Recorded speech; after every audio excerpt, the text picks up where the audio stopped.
Hello, good evening, students.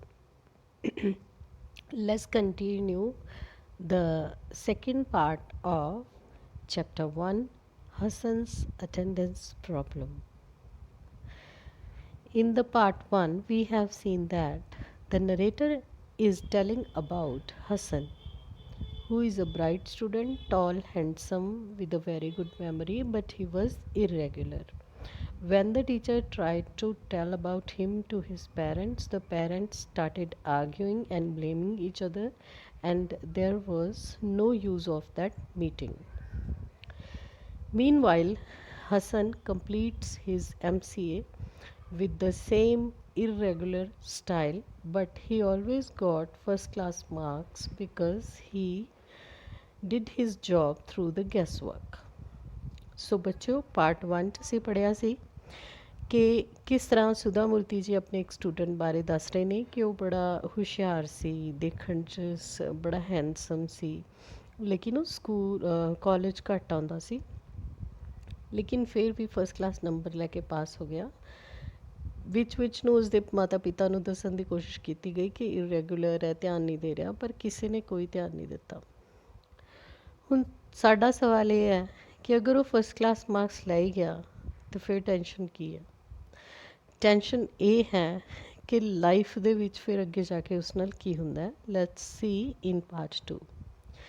Madam, thank you for teaching me for the last 3 years. Because of your kind heart, I could get all my attendance. I wish all teachers were like you in the college I loved. ਤਾਂ ਹਸਨ ਜਦੋਂ degree ਪੂਰੀ ਹੁੰਦੀ ਹੈ ਆਪਣੀ teacher ਨੂੰ ਆ ਕੇ ਉਸ ਦੇ ਲਈ ਧੰਨਵਾਦ ਕਰਦਾ ਹੈ ਕਿ ਤੁਸੀਂ ਮੇਰੀ ਇੰਨੀ ਮਦਦ ਕੀਤੀ ਮੈਡਮ, ਤੁਹਾਡਾ ਦਿਆਲੂ ਦਿਲ ਸੀ, ਤੁਸੀਂ ਮੇਰੀ ਅਟੈਂਡੈਂਸ ਪੂਰੀ ਕਰ ਦਿੰਦੇ ਸੀ ਔਰ ਇਸ ਤਰ੍ਹਾਂ ਮੇਰਾ ਕਾਲਜ ਪੂਰਾ ਹੋ ਗਿਆ। ਕਾਸ਼ ਤੁਹਾਡੇ ਵਰਗੇ ਹੁੰਦੇ ਸਾਰੇ ਟੀਚਰਸ। ਤਾਂ ਸੁਧਾ ਮੂਰਤੀ ਹੱਸਣ ਲੱਗ ਗਏ। God willing will meet again, ਪਰਮਾਤਮਾ ਨੇ ਚਾਹਿਆ ਤਾਂ ਅਸੀਂ ਦੁਬਾਰਾ ਮਿਲਾਂਗੇ Hasan. But I did not meet Hassan for a long time. I forgot all about him. ਸੁਧਾ ਮੂਰਤੀ ਕਹਿੰਦੇ ਉਸ ਤੋਂ ਬਾਅਦ ਮੈਂ ਬਹੁਤ ਦੇਰ ਹਸਨ ਨੂੰ ਨਹੀਂ ਮਿਲੀ, ਮੈਂ ਸਭ ਭੁੱਲ ਗਈ ਹਸਨ ਬਾਰੇ। Years passed. बहुत साल बीत गए। आई टॉट मैनी स्टूडेंट्स, ਇੰਨੇ ਸਾਲ 'ਚ ਮੈਂ ਬਹੁਤ ਸਾਰੇ ਵਿਦਿਆਰਥੀਆਂ ਨੂੰ ਪੜ੍ਹਾ ਦਿੱਤਾ। Some of them became very good human beings, ਕਈ ਉਹਨਾਂ 'ਚੋਂ ਬਹੁਤ ਅੱਛੇ ਇਨਸਾਨ ਬਣ ਗਏ। ਸਮ ਬਿਕੇਮ ਫੇਮਸ, ਕਈ ਮਸ਼ਹੂਰ ਬਣ ਗਏ। ਸਮ ਬਿਕੇਮ ਰਿਚ, ਕਈ ਅਮੀਰ ਬਣ ਗਏ। ਐਂਡ ਸਮ ਰਿਮੇਨਡ ਆਰਡੀਨਰੀ, ਅਤੇ ਕੁਝ ਆਮ ਇਨਸਾਨ ਹੀ ਰਹੇ। As for as I was concerned, ਦੇ ਵਰ ਲਾਈਕ ਮਾਈ ਚਿਲਡਰਨ। ਜਿੱਥੇ ਤੱਕ ਮੇਰੇ ਸਟੂਡੈਂਟਸ ਦੀ ਗੱਲ ਹੈ, ਮੇਰੀ ਗੱਲ ਹੈ, ਮੈਨੂੰ ਮੇਰੇ ਵਿਦਿਆਰਥੀ ਆਪਣੇ ਬੱਚਿਆਂ ਵਰਗੇ ਹੀ ਲੱਗਦੇ ਸੀ। Some remember me still and send invitations to weddings, naming ceremonies, house warmings et cetera. ਕਈ ਲੋਕ ਹਨ ਜੋ ਹਾਲੇ ਵੀ ਮੈਨੂੰ ਯਾਦ ਕਰਦੇ ਹਨ, ਮੇਰੇ ਬੱਚੇ, ਅਤੇ ਮੈਨੂੰ ਆਪਣੇ ਘਰ ਵੱਖੋ ਵੱਖਰੇ ਫੰਕਸ਼ਨਸ 'ਤੇ ਬੁਲਾਉਂਦੇ ਰਹਿੰਦੇ ਹਨ। If I am in town, I definitely try and attend because for me their immense love is my strength. ਤਾਂ ਸੁਧਾ ਮੂਰਤੀ ਕਹਿੰਦੇ ਕਿ ਅਗਰ ਮੈਂ ਸ਼ਹਿਰ 'ਚ ਹੁੰਦੀ ਹਾਂ ਤਾਂ ਮੈਂ ਜ਼ਰੂਰ ਉਹਨਾਂ ਦੇ ਫੰਕਸ਼ਨ 'ਚ ਸ਼ਾਮਿਲ ਹੁੰਦੀ ਹਾਂ, ਕਿਉਂਕਿ ਮੇਰੇ ਬੱਚਿਆਂ ਦਾ ਇਹ ਬੇਸ਼ੁਮਾਰ ਪਿਆਰ ਹੀ ਮੇਰੀ ਤਾਕਤ ਹੈ। ਇਮੈਂਸ ਮਤਲਬ ਬਹੁਤ ਸਾਰਾ, ਸਟਰੈਂਥ ਮਤਲਬ ਤਾਕਤ। One Monday morning, my secretary told me that a person wanting to sell the latest software in the high school teaching wanted to teach me. ਹੁਣ ਇਹ ਮੋਸਟ ਇੰਪੋਰਟੈਂਟ ਪਾਰਟ ਹੈ ਬੱਚੋ, ਧਿਆਨ ਨਾਲ ਸੁਣਾ। ਇੱਕ ਸੋਮਵਾਰ ਦੀ ਸਵੇਰ ਮੇਰੀ ਸੈਕਟਰੀ ਨੇ ਮੈਨੂੰ ਆ ਕੇ ਦੱਸਿਆ ਕਿ ਕੋਈ ਨਵਾਂ ਸੋਫਟਵੇਅਰ ਵੇਚਣ ਵਾਲੇ ਆਏ ਨੇ ਅਤੇ ਮੈਨੂੰ ਮਿਲਣਾ ਚਾਹੁੰਦੇ ਆ। I was extremely busy and piles of unanswered letters were looking at me accusingly. ਮੈਂ ਬੇਇੰਤਹਾ ਵਿਅਸਤ ਸੀ ਔਰ ਉੱਥੇ ਪਾਇਲਸ ਢੇਰ ਲੱਗਿਆ ਪਿਆ ਸੀ। ਕਾਹਦਾ? ਅਨਆਨਸਰਡ ਲੈਟਰਸ, ਉਹ ਸਾਰੀਆਂ ਚਿੱਠੀਆਂ ਜਿਨ੍ਹਾਂ ਦੇ ਮੈਂ ਜਵਾਬ ਦੇਣੇ ਸੀ, ਹਾਲੇ ਦਿੱਤੇ ਨਹੀਂ ਸੀ। ਤਾਂ ਉਹ ਸਾਰਾ ਢੇਰ ਮੇਰੇ ਵੱਲ ਘੂਰ ਕੇ ਵੇਖ ਰਿਹਾ ਸੀ। I had no time to talk to a sales person. So ਇਸ ਤਰ੍ਹਾਂ ਸੋਫਟਵੇਅਰ ਵੇਚਣ ਵਾਲੇ ਕਿਸੇ ਸੇਲਸ ਪਰਸਨ ਕੋਲ ਗੱਲ ਕਰਨ ਦਾ ਤਾਂ ਮੇਰੇ ਕੋਲ ਬਿਲਕੁਲ ਹੀ ਟਾਈਮ ਨਹੀਂ ਸੀ। ਸੋ ਆਈ ਟੋਲਡ ਹਰ, ਤਾਂ ਮੈਂ ਆਪਣੀ ਸੈਕਟਰੀ ਨੂੰ ਕਿਹਾ, he can meet someone else, I don't have time. ਉਸਨੂੰ ਕਹੋ ਕਿ ਕਿਸੇ ਹੋਰ ਨੂੰ ਮਿਲੇ, ਮੇਰੇ ਕੋਲ ਕੋਈ ਸਮਾਂ ਨਹੀਂ ਹੈ। But my secretary said he was insisting he wanted to meet only me and that he was my student. लेकिन ਸੈਕਟਰੀ ਨੇ ਕਿਹਾ ਕਿ ਉਹ ਤਾਂ ਇਨਸਿਸਟ ਕਰ ਰਿਹਾ, ਜ਼ਿੱਦ ਕਰ ਰਿਹਾ ਕਿ ਉਹ ਸਿਰਫ ਤੇ ਸਿਰਫ ਤੁਹਾਨੂੰ ਹੀ ਮਿਲਣਾ ਚਾਹੁੰਦਾ ਹੈ ਔਰ ਉਹ ਕਹਿ ਰਿਹਾ ਕਿ ਉਹ ਤੁਹਾਡਾ ਸਟੂਡੈਂਟ ਹੈ. She knew how fond I was of my students. ਮੇਰੀ ਸੈਕਟਰੀ ਨੂੰ ਪਤਾ ਸੀ ਕਿ ਮੈਂ ਆਪਣੇ ਵਿਦਿਆਰਥੀਆਂ ਨੂੰ ਕਿੰਨਾ ਪਿਆਰ ਕਰਦੀ ਹਾਂ. So she had not been unable to say no to him. ਤਾਂ ਮੈਂ ਇਸ ਕਰਕੇ ਸੈਕਟਰੀ ਕਹਿੰਦੀ ਹੈ ਕਿ ਮੈਂ ਉਸਨੂੰ ਮਨਾ ਨਹੀਂ ਕਰ ਪਾਈ. In that case let him see me at 2 PM. ਠੀਕ ਹੈ, ਇਹੋ ਜਿਹੀ ਗੱਲ ਹੈ ਤਾਂ ਸੁਧਾ ਮੂਰਤੀ ਕਹਿੰਦੇ ਕਿ ਉਸਨੂੰ 2 ਵਜੇ ਮੇਰੇ ਕੋਲ ਭੇਜ ਦਿਓ. In the afternoon a man of about 35 years. ਧਿਆਨ ਨਾਲ ਸੁਣੋ, ਹੁਣ ਉਹ ਆਦਮੀ ਕਿਹੋ ਜਿਹਾ ਹੈ ਜੋ ਸੁਧਾ ਮੂਰਤੀ ਨੂੰ ਮਿਲਣ ਆਇਆ. ਦੁਪਹਿਰ ਵੇਲੇ ਇੱਕ ਆਦਮੀ ਜਿਸ ਦੀ ਉਮਰ 35 ਸਾਲ, ਪਲੰਪ, ਮੋਟਾ, ਵਿਦ ਅ ਬੋਲਡ ਹੈਡ, ਗੰਜਾ ਐਂਡ ਮੋਡਰੇਟਲੀ ਡਰੈਸਡ, ਜਿਸ ਦੇ ਸਧਾਰਨ ਜਿਹੇ ਕੱਪੜੇ ਪਾਏ ਹੋਏ ਸੀ, was waiting for me in the office. Office ਦੇ ਵਿੱਚ ਮੇਰਾ ਇੰਤਜ਼ਾਰ ਕਰ ਰਿਹਾ ਸੀ. In his hand was the CD with the software. ਉਸ ਦੇ ਹੱਥ 'ਚ ਕੀ ਸੀ? ਲੇਟੈਸਟ ਸੌਫਟਵੇਅਰ ਵਾਲੀ ਇੱਕ CD ਸੀ. I could not place him though he seemed familiar. Place him ਦਾ ਮਤਲਬ ਪਛਾਣਨਾ. ਮੈਂ ਉਸਨੂੰ ਪਛਾਣ ਨਹੀਂ ਪਾਈ, ਹਾਲਾਂਕਿ ਉਹ ਦੇਖਣ ਦੇ ਵਿੱਚ ਫੈਮਲੀਅਰ ਲੱਗ ਰਿਹਾ ਸੀ. ਮੈਨੂੰ ਲੱਗ ਰਿਹਾ ਸੀ ਕਿ ਜਾਣਿਆ ਪਛਾਣਿਆ, ਪਰ ਮੈਂ ਪਛਾਣ ਨਹੀਂ ਪਾਈ. ਹੀ smiled at me and sad. ਉਹ ਮੁਸਕਰਾਇਆ ਔਰ ਉਸਨੇ ਕਿਹਾ, madam can you recognise me? Recognise ਹੁੰਦਾ ਬੇਟੇ ਪਛਾਣਨਾ. ਮੈਡਮ ਕੀ ਤੁਸੀਂ ਮੈਨੂੰ ਪਛਾਣ ਸਕਦੇ ਹੋ? You may not, because how can you remember all your students? ਹੋ ਸਕਦਾ ਤੁਸੀਂ ਮੈਨੂੰ ਨਾ ਪਛਾਣੋ. ਤੁਸੀਂ ਕਿਵੇਂ ਆਪਣੇ ਸਾਰੇ ਵਿਦਿਆਰਥੀਆਂ ਨੂੰ ਪਛਾਣ ਸਕਦੇ ਹੋ? ਕਈਆਂ ਨੂੰ ਤੁਸੀਂ ਭੁੱਲ ਜਾਂਦੇ ਹੋਵੋਗੇ. From a window you can see the outside world, but from the outside world you cannot see all that is inside. ਤੁਸੀਂ ਇੱਕ ਖਿੜਕੀ 'ਚੋਂ ਬਾਹਰ ਦਾ ਸਾਰਾ ਸੰਸਾਰ ਦੇਖ ਸਕਦੇ ਹੋ, ਪਰ ਬਾਹਰ ਖੜੇ ਹੋ ਕੇ ਖਿੜਕੀ ਦੇ ਅੰਦਰ ਸਾਰਾ ਕੁਝ ਨਹੀਂ ਵੇਖ ਸਕਦੇ. I like this analogy and was sure he was my student. ਮੈਨੂੰ ਇਹ ਉਸ ਦੀ ਗੱਲ ਬੜੀ ਵਧੀਆ ਲੱਗੀ ਜਿਹੜੀ ਉਹਨੇ ਖਿੜਕੀ ਤੇ ਬਾਹਰ ਵਾਲੇ ਸੰਸਾਰ ਬਾਰੇ ਕੀਤੀ. ਮੈਨੂੰ ਇਹ ਪਸੰਦ ਆਈ ਅਤੇ ਇੱਥੋਂ ਮੈਨੂੰ ਇਹ ਵੀ ਪਤਾ ਲੱਗਿਆ ਕਿ ਉਹ ਮੇਰਾ ਸਟੂਡੈਂਟ ਹੈ. Because I often use this phrase in my class, ਕਿਉਂਕਿ ਮੈਂ ਆਪਣੀ ਕਲਾਸ ਵਿੱਚ ਆਮ ਤੌਰ 'ਤੇ ਸ਼ਬਦ ਬੋਲਦੀ ਹੁੰਦੀ ਸੀ. Still I could not guess who he was. ਫਿਰ ਵੀ ਮੈਨੂੰ ਯਾਦ ਨਹੀਂ ਆਇਆ ਉਹ ਕੌਣ ਸੀ. Madam I was a perpetual late comer of your class. ਮੈਡਮ ਮੈਂ ਲਗਾਤਾਰ ਤੁਹਾਡੀ ਕਲਾਸ ਵਿੱਚ ਲੇਟ ਆਉਣ ਵਾਲੇ ਵਿਦਿਆਰਥੀਆਂ ਸੀ. That's when the coin dropped. ਇਸ ਦਾ ਮਤਲਬ ਕੋਇਨ ਡਰੋਪਡ ਮਤਲਬ ਯਾਦ ਆ ਗਿਆ. ਅੱਛਾ, ਇਸ ਗੱਲ 'ਤੇ ਆ ਕੇ ਮੈਨੂੰ ਫਿਰ ਯਾਦ ਆ ਗਿਆ. Hi Hasan, how are you? ਮੈਂ ਪਛਾਣ ਗਈ ਕਿ ਉਹ ਹਸਨ ਹੈ. ਮੈਂ ਕਿਹਾ ਹਸਨ ਤੁਸੀਂ ਕਿਵੇਂ ਹੋ? It has been a long time since I met you. ਬਹੁਤ ਟਾਈਮ ਹੋ ਗਿਆ ਤੁਹਾਨੂੰ ਮਿਲੇ ਹੋਏ. I was very happy to see him. ਉਸਨੂੰ ਦੇਖ ਕੇ ਮੈਂ ਬਹੁਤ ਖੁਸ਼ ਹੋਈ. Madam I am fine and remember many of your lessons. Ma'am ਮੈਂ ਬਿਲਕੁਲ ਠੀਕ ਹਾਂ ਔਰ ਮੈਨੂੰ ਤੁਹਾਡੇ ਬਹੁਤ ਸਾਰੇ ਲੈਸਨਸ ਯਾਦ ਨੇ. ਇਜ਼ ਇਟ ਡੇਟਾਬੇਸ ਮੈਨੇਜਮੈਂਟ ਔਰ ਸੀ ਔਰ ਪਾਸਕਲ? ਮੇਰੇ ਕਿਹੜੇ ਲੈਸਨ ਤੁਹਾਨੂੰ ਯਾਦ ਨੇ ਜੀ? ਡੇਟਾਬੇਸ ਮੈਨੇਜਮੈਂਟ ਵਾਲੇ, ਸੀ ਵਾਲੇ ਜਾਂ ਪਾਸਕਲ ਵਾਲੇ? ਸੋ ਟੈਕਨੀਕਲੀ ਲੈਸਨਸ ਬਾਰੇ ਸੋਚ ਰਹੇ ਨੇ ਸੁਧਾ ਮੂਰਤੀ. None of the software madam, I remember the moral lessons. Madam ਮੈਂ ਇਹਨਾਂ 'ਚੋਂ ਕਿਸੇ ਸੋਫਟਵੇਅਰ ਦੀ ਗੱਲ ਨਹੀਂ ਕਰ ਰਿਹਾ. ਮੈਂ ਉਹ ਚੰਗੀਆਂ ਗੱਲਾਂ ਦੀ, ਨੇਕ ਗੱਲਾਂ ਦੀ ਗੱਲ ਕਰ ਰਿਹਾ ਜੋ ਤੁਸੀਂ ਮੈਨੂੰ ਸਿਖਾਈਆਂ ਨੇ.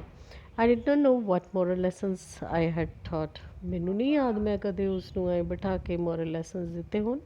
Though I do tell some stories during my lectures on computer software. ਪਰ ਮੈਨੂੰ ਇੰਨਾ ਯਾਦ ਹੈ ਕਿ ਆਮ ਤੌਰ 'ਤੇ ਕੰਪਿਊਟਰ ਸੌਫਟਵੇਅਰ ਦੀ ਕਲਾਸ ਦੇ ਵਿੱਚ ਹੀ ਆਪਣੇ ਲੈਕਚਰ ਦੇ ਦੌਰਾਨ ਮੈਂ ਉਹਨਾਂ ਨੂੰ ਕਈ ਵਾਰੀ ਸਟੋਰੀਜ਼ ਸੁਣਾ ਦਿੰਦੀ ਹੁੰਦੀ ਸੀ ਜਿਸ ਤੋਂ ਉਹਨਾਂ ਨੂੰ ਕੁਝ ਸਿੱਖਿਆ ਮਿਲੇ. Hasan, what are you doing now? Hasan ਹੁਣ ਤੁਸੀਂ ਕੀ ਕਰਦੇ ਹੋ? Now his face become a little pale. ਹੁਣ ਉਸਦਾ ਚਿਹਰਾ ਥੋੜਾ ਪੀਲਾ ਪੈ ਗਿਆ. ਇਸ ਦਾ ਮਤਲਬ ਉਹ ਉਦਾਸ ਹੋ ਗਿਆ. Madam I M selling this software which is used in teaching maths, physics and chemistry. Madam ਮੈਂ ਸੌਫਟਵੇਅਰ ਸੀਡੀਜ਼ ਵੇਚ ਰਿਹਾ ਜਿਸ ਨੂੰ ਅਸੀਂ ਹਿਸਾਬ ਪੜ੍ਹਾਉਣ, ਭੌਤਿਕ ਵਿਗਿਆਨ ਪੜ੍ਹਾਉਣ ਜਾਂ ਰਸਾਇਣ ਵਿਗਿਆਨ ਪੜ੍ਹਾਉਣ 'ਚ ਇਸਤੇਮਾਲ ਕਰ ਸਕਦੇ ਹਾਂ. It is of help to both teachers and students. ਇਹਨਾਂ ਸੀਰੀਜ਼ ਦਾ ਫਾਇਦਾ ਦੋਵਾਂ ਨੂੰ ਹੋਏਗਾ, ਵਿਦਿਆਰਥੀਆਂ ਨੂੰ ਵੀ ਅਤੇ ਅਧਿਆਪਕਾਂ ਨੂੰ ਵੀ. I know your foundation helps lot in education at the high school level. ਮੈਂ ਸੁਣਿਆ ਹੈ ਕਿ ਤੁਹਾਡੀ ਜੋ ਸੰਸਥਾ ਹੈ, ਫਾਊਂਡੇਸ਼ਨ ਹੈ, ਉਹ ਹਾਈ ਸਕੂਲ ਲੈਵਲ ਤੱਕ ਦੇ ਵਿਦਿਆਰਥੀਆਂ ਨੂੰ ਪੜ੍ਹਾਉਣ ਲਈ ਬਹੁਤ ਯੋਗਦਾਨ ਪਾ ਰਹੀ ਹੈ. I thought it may be of some interest to you. ਇਸ ਲਈ ਮੈਂ ਸੋਚਿਆ ਕਿ ਸ਼ਾਇਦ ਤੁਸੀਂ ਇਸ ਦੇ ਵਿੱਚ ਜ਼ਰੂਰ ਦਿਲਚਸਪੀ ਲਓਗੇ। Hasan, what did you do for so many years? Hasan, ਤੁਸੀਂ ਇੰਨੇ ਸਾਲ ਕੀ ਕਰਦੇ ਰਹੇ? I knew all his classmates by this time were in a very high positions in the software industry. ਮੈਂ ਇਸ ਲਈ ਪੁੱਛ ਰਹੀ ਸੀ ਕਿਉਂਕਿ ਮੈਂ ਜਾਣਦੀ ਸੀ ਉਸ ਦੇ ਨਾਲ ਦੇ ਬਹੁਤ ਸਾਰੇ ਉਸ ਦੇ ਬੈਚ ਦੇ ਬੱਚੇ ਸੀ ਜਿਹੜੇ ਉਹ ਸੌਫਟਵੇਅਰ ਇੰਡਸਟਰੀ ਦੇ ਵਿੱਚ ਬਹੁਤ ਵੱਡੇ ਵੱਡੇ ਅਹੁਦਿਆਂ 'ਤੇ ਚਲੇ ਗਏ ਸੀ। Hasan being a bright student should have definitely done well. ਮੈਂ ਤਾਂ ਸੋਚਦੀ ਸੀ ਕਿ ਹਸਨ ਬ੍ਰਾਈਟ ਸੀ ਉਹਨਾਂ ਸਾਰਿਆਂ 'ਚੋਂ, ਤਾਂ ਉਹ ਤਾਂ ਸਭ ਤੋਂ ਹੀ ਜ਼ਿਆਦਾ ਵੱਡੀ ਪੋਸਟ 'ਤੇ ਬੈਠਾ ਹੋਣਾ। Yet on the contrary, he seemed to be doing a small job of selling high school software door to door. On the contrary ਮਤ ਇਸ ਦੇ ਉਲਟ, ਫਿਰ ਵੀ ਇਸ ਦੇ ਉਲਟ ਮੈਂ ਕੀ ਦੇਖਿਆ ਕਿ ਉਹ ਤਾਂ ਇੱਕ ਛੋਟਾ ਜਿਹਾ ਕੰਮ ਕਰ ਰਿਹਾ, ਦਰ ਦਰ ਜਾ ਕੇ ਉਹ ਸੌਫਟਵੇਅਰ ਦੀਆਂ ਸੀਡੀਜ਼ ਵੇਚੀ ਜਾ ਰਿਹਾ। ਬੱਚਿਓ ਹੁਣ ਤੁਸੀਂ ਧਿਆਨ ਨਾਲ ਗੱਲ ਸੁਣੋ। ਕਿਉਂ ਇਹ ਚੈਪਟਰ ਤੇ ਸਾਰੇ ਟੀਚਰਸ ਕਹਿੰਦੇ ਨੇ ਕਿ ਸਿਰਫ ਮਾਰਕਸ ਜ਼ਰੂਰੀ ਨਹੀਂ, ਲਾਈਫ ਦੇ ਵਿੱਚ ਡਿਸਿਪਲਨ ਤੇ ਨੌਲੇਜ ਜ਼ਰੂਰੀ ਹੈ। ਇਹ ਸਾਰੇ ਹੁਣ ਜੋ ਆਉਣ ਵਾਲੇ ਸ਼ਬਦ ਨੇ ਹਸਨ ਦੇ, ਉੱਥੋਂ ਤੁਹਾਨੂੰ ਇਹ ਗੱਲ ਸਮਝ ਆ ਜਾਏਗੀ। Okay madam, you know I was very irregular in college.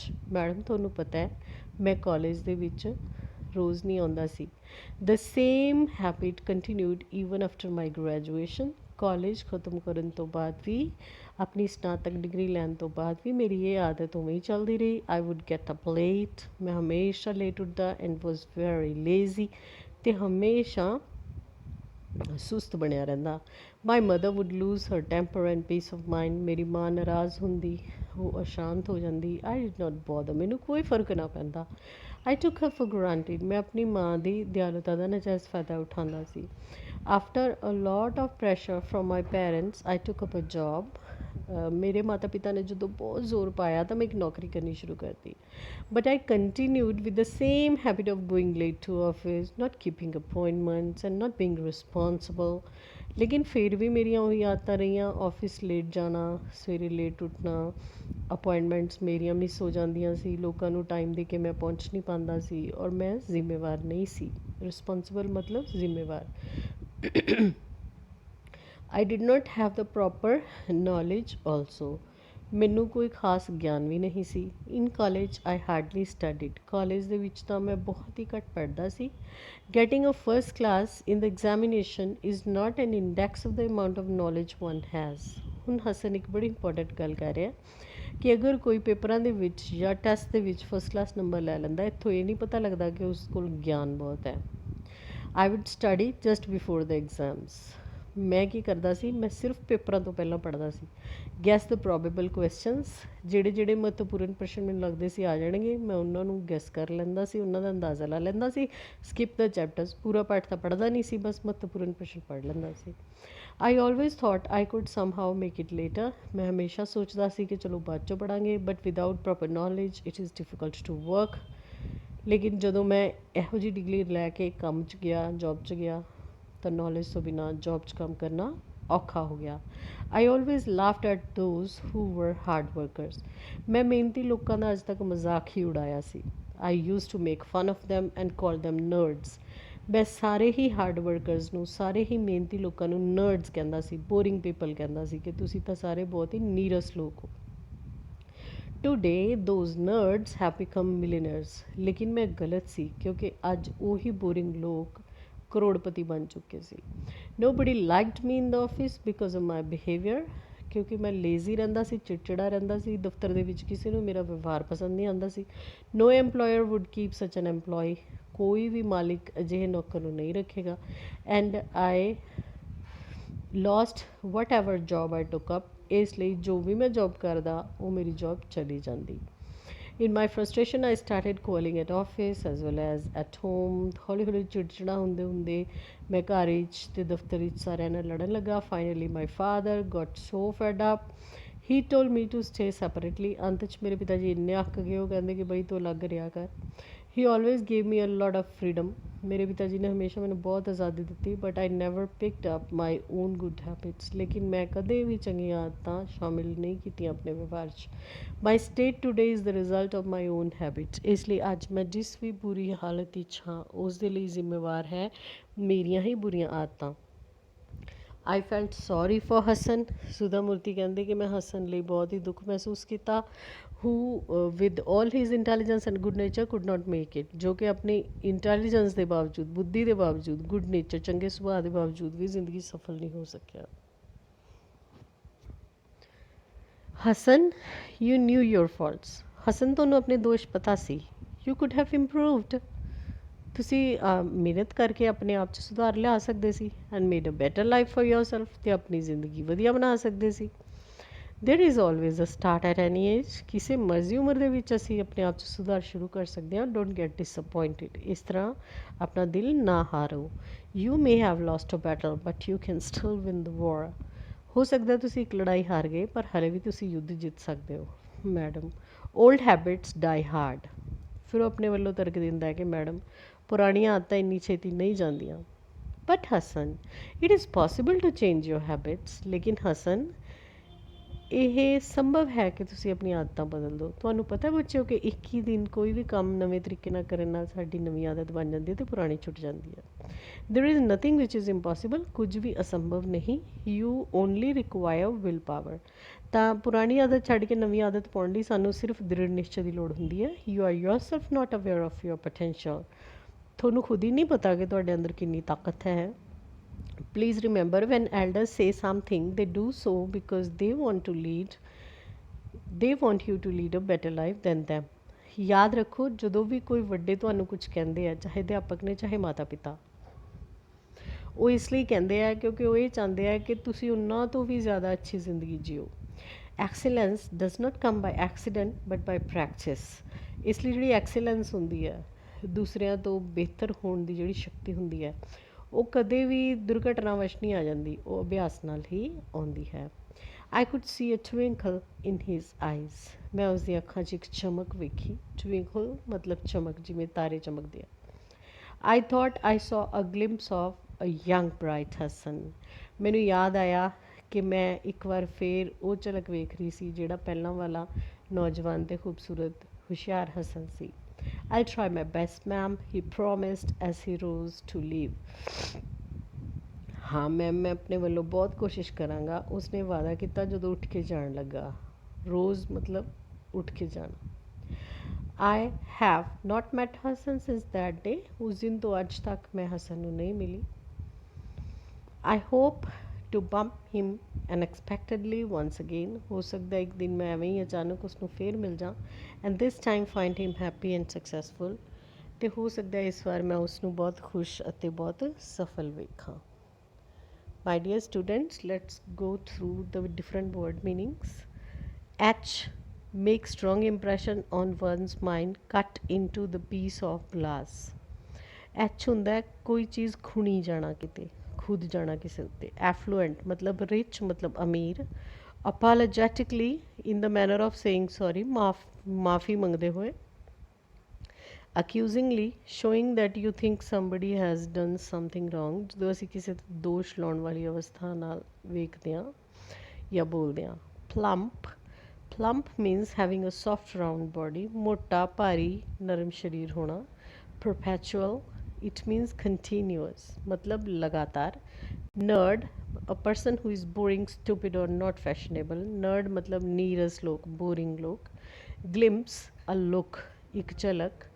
Bump into, to meet somebody by chance, ਅਚਾਨਕ ਕਿਸੇ ਨੂੰ ਮਿਲ ਪੈਣਾ, ਇਸ ਨੂੰ ਕਹਿੰਦੇ ਹਾਂ ਅਸੀਂ bump into. My dear students, this is the end of the part 2, and with the end of part 2 there is end of complete text of chapter 1 of section A, Hassan's attendance problem, written by Sudha Murthy. I hope you have understood the entire chapter. You should go through all the question answers and try to find the answers to all the questions. We will meet in the next video. Till then, take care, subscribe the channel and also hit the like button. Thank you. Have a nice time.